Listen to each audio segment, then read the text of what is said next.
C'est une loi qui est en train d'être modifiée. Et je crois que la seule chose que moi je sais dedans, c'est que, comment appelle-t-on, pour avoir des députés, le parti doit pouvoir regrouper, rassembler plutôt, disons, 20% de l'électorat. C'est ce que je sais de la nouvelle loi. Sinon c'était 10%, maintenant c'est 20%.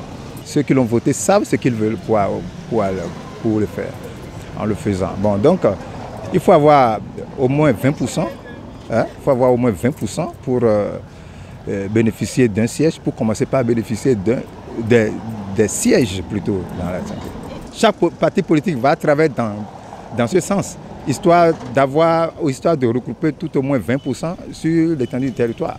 Nous sommes là, quelqu'un bloqué, on est des hauts sans. Et quand on a un peu de temps, on a un peu de temps. On a un peu de temps.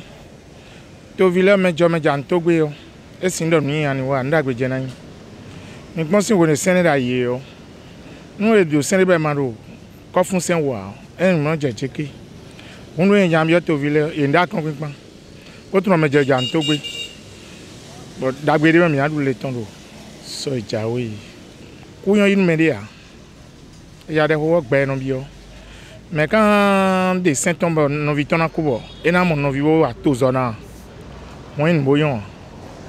On veut me jambia ou n'était. Nous les ans quoi boda on sont me jambia me masoda todia. So ça c'est non droit. On sait encore les trois des deux régions. Les dans des minutes village dans douce ba na yin mo ils ont gbegbe yamblo no e no tun dagbe ton.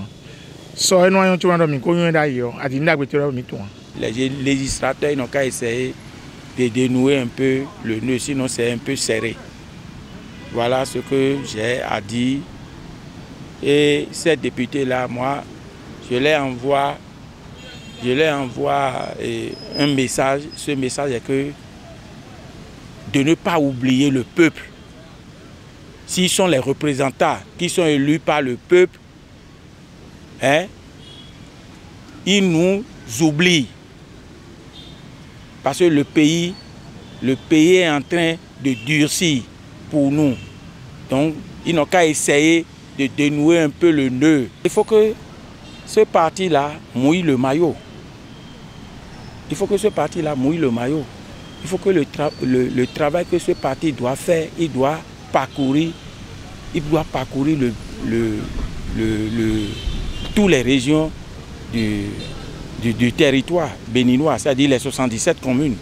Il faut avoir des représentants dans ces 77 communes. Et maintenant, il faut avoir aussi des maires. Il faut que ce parti-là sorte la tête. D'accord. Je suis auparavant, à quelque part, moi, je ne condamne pas ce code-là. Au contraire, on va savoir qui fait quoi, qui est qui, on saura. Avant, c'était toute une multitude de partis. Hein? Quelqu'un peut rester dans un petit quartier et créer une partie et se présenter aux élections. Après, il va aller s'asseoir, il va tout faire pour aller s'asseoir à l'Assemblée. Et après, il y aura des transhumains, il va se vendre.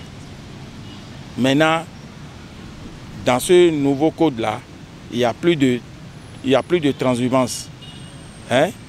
Il faut se battre sur le terrain. C'est bon, puisque dans ce même pays, pour être candidat aux élections présidentielles, il faut plusieurs députés pour parrainer un candidat. Aujourd'hui, un député peut parrainer plusieurs candidats d'un même parti. C'est pour alléger la tâche à ceux-là qui veulent être candidats, d'accord. Mais aujourd'hui, parce qu'on n'est plus éligible, qu'on a revoir le code électoral. La question que je vais poser même, pourquoi à chaque fois, à chaque élection, il faut revoir le code électoral? Ce qui est sûr, quelqu'un de ces deux blocs, je veux parler du BR et du... comment appelle-t-on? L'UP Renouveau, qui seront candidats aux élections présidentielles prochaines. Donc, en ce moment-là, moi je vois seulement, c'est pour faciliter la tâche aux futurs candidats de ces deux blocs-là, pour qu'ils soient élus